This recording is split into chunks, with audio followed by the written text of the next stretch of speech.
6 ಹಾಗೂ 7ನೇ ಕವನ. ಭೋಜನೋತ್ತರ ಭೋಜನದ ನಂತರ ವೇಳೆಯಲ್ಲಿ ನೃಪರಾಜ ವಾರ್ತಾ ಕಥನದಿಂದ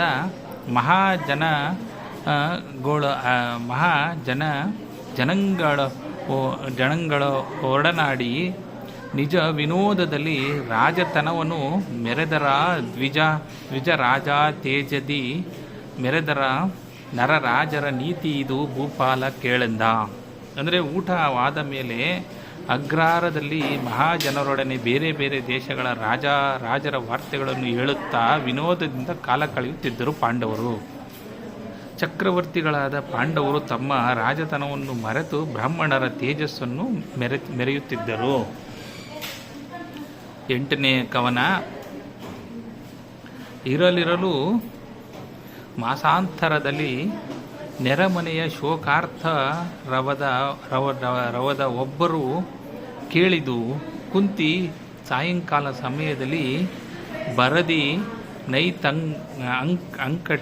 ಅಂಕಟ ಭೂಸುರವರ ನಿರೋಧವಿದೇನು